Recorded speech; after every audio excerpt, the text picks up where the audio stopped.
মহাপ্রভু একটা কথা বলছেন যে অমানি মানদ হইয়া কৃষ্ণ নাম সদা লাভে, ব্রজে রাধা কৃষ্ণ সেবা মানসে করিবে। ক লাইন এটা? মাত্র 2 লাইন। কি বলছেন? অমানি মানদ হইয়া কৃষ্ণ নাম সদা লাভে, ব্রজে রাধা কৃষ্ণ সেবা মানসে করিবে। অমানি, নিজে অমানি হও, কারো কাছ থেকে মান আশা করো না যে আমাকে হ্যাঁ দাও, কি আছে? আচ্ছা ঠিক আছে, কি বলছে? কারো কাছ থেকে মান আশা করো না। আমি এই, কেন আমাকে মান দেবে না? আমি সবাইকে মান দিই, তারা কেন আমাকে দেবে না? না, এই আশাটা নয়। অমানি, তুমি নিজেকে অমানি ভাবো, তোমার কোনো মান নেই।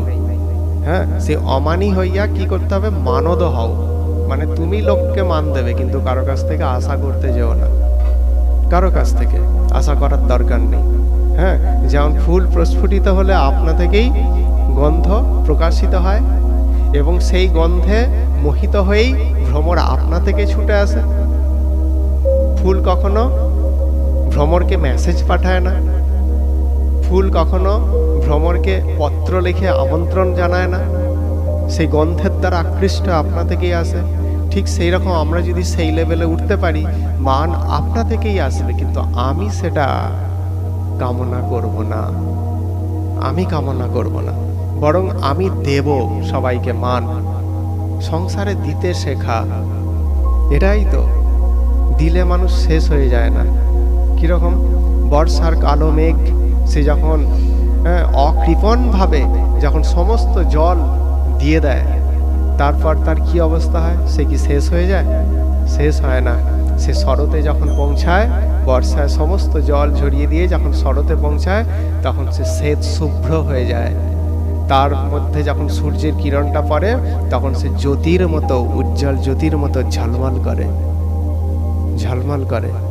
তাহলে দিতে শেখো, মান দিতে শেখো। তবে হ্যাঁ, এটাও তো অবশ্যই, যে তোমার মান নেয়ার জন্য প্রস্তুত নয়, তাকে অপমান করতে যেও না, তার কাছে নিরপেক্ষ থাকো। কিন্তু আমাদের সমাজের তো একটা ব্যাপার আছে, আমি যদি ভিখারি হয়ে কাউকে মান দিই, কে আমার মান নেয়ার জন্য প্রস্তুত হয়ে আছে? তাই না? আমার মান নেওয়ার জন্য কেউ কিন্তু প্রস্তুত নেই। সেই আমি যখন বিধানসভার ভোটে দাঁড়িয়ে যখন বিধায়ক হয়ে যাব, ঠিক আছে, একজন বর্ধমানে নাকি পুরুলিয়ার একজন ছিলেন না, লোকের বাড়ি বাসন মাজতেন, তিনি হচ্ছে বিধায়ক হয়েছিলেন। যখন বাসন মাজতেন তার সম্মানটা, যখন বিধায়ক হয়েছেন তার সম্মানটা কি এক হলো? সেই আমি দরিদ্র যখন কাউকে মান দিতে যাব, কেউ নেবে না অবশ্যই। তারা কি মনে করবে? এর মান নিয়ে আমি কি করব? কিন্তু সেই আমি যখন বিশাল কিছু হয়ে যাব, তখন আমার মুখের দিকে তাকিয়ে একটুখানি হাসি একটুখানি পাওয়ার জন্য লোক তাকিয়ে থাকবে আমার মুখের দিকে, মিনিটের পর মিনিট, কখন আমাকে দেখে একটু হাসবে। কিন্তু এগুলো আশা করে লাভ নেই, কোনো লাভ নেই। আমি মানুষকে মান দেব, দেওয়ার চেষ্টা করব, নিলে তো ভালো, না নিলে ঠিক আছে, আমি নিরপেক্ষ থাকব, কিন্তু আমি কারো কাছ থেকে মান আশা করব না। এইটাই মহাপ্রভু বলছেন, অমানি মানদ হইয়া কৃষ্ণ নাম সদা লাভে। সবাইকে মান প্রদান করো। কেন? কেন সবাইকে মান প্রদান করব? সবাই সেই ভগবানেরই প্রকাশ, সব অনুপ্রকাশ। তাহলে তাকে তো মান দেওয়া প্রয়োজন, মান দেওয়া অবশ্যই প্রয়োজন। জীবে সম্মান দিবে জানি কৃষ্ণ অধিষ্ঠান। প্রত্যেকটা জীবের মধ্যে কৃষ্ণ অবস্থান করছেন, সেই জন্য তাকে মান দেওয়া, সেই হিসাবে আমি মান দেব, কিন্তু আমি কারো কাছ থেকে মান আশা করব না। এটাই বলা হয়েছে, অমানি মানদ হইয়া কৃষ্ণ নাম সদা লাভে। আর কি করতে হবে না? ব্রজে রাধা কৃষ্ণ সেবা মানসে করিবে।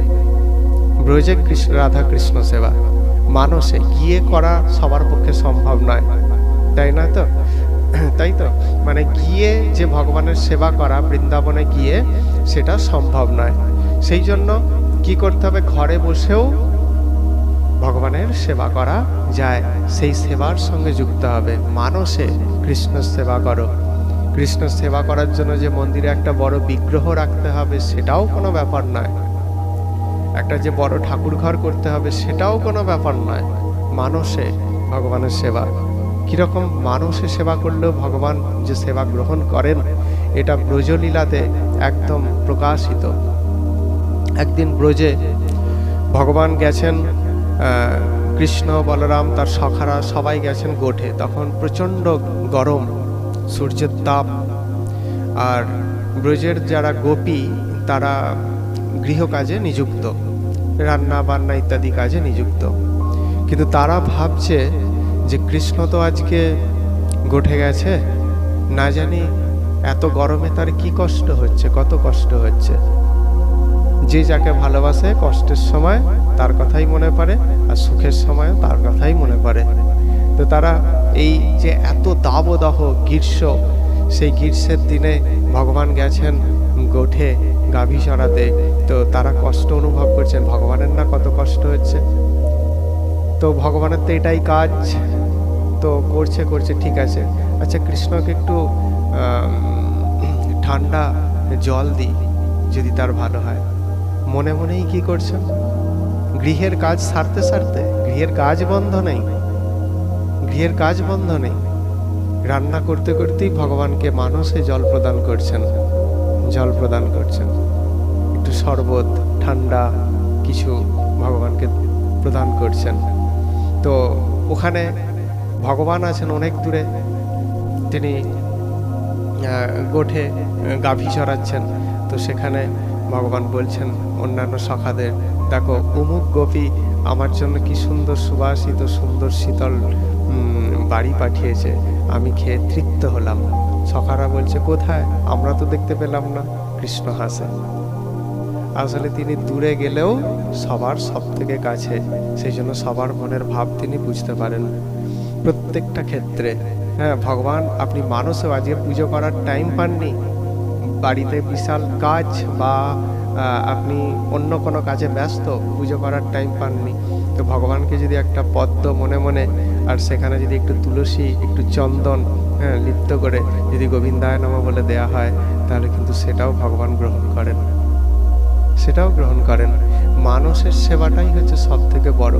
আমি যদি ভগবানকে সিংহাসনে ফুল দিয়ে সাজাচ্ছি ঘন্টার পর ঘন্টা, কিন্তু মনটা আছে অন্যদিকে, সেটা বড় সেবা হলো না। সেবা হলো এটা যে আমি আছি এক জায়গায়, কিন্তু আমি ভগবানকে শৃঙ্গার করাচ্ছি, ভগবানকে আমি সাজাচ্ছি, সেবা দিচ্ছি, সেবা করছি তার, এইটাই হচ্ছে সব থেকে বড় সেবা। সেই জন্য মহাপ্রভু বলছেন যে ব্রজে রাধা কৃষ্ণ সেবা মানসে করিবে। ব্রজের রাধা কৃষ্ণ সেবা কি করবে, মানসে করবে। ব্রজের কেন বলছেন এখানে, ব্রজের কেন বলছেন যে ব্রজের সেবা করবে, ব্রজের রাধা কৃষ্ণের সেবা।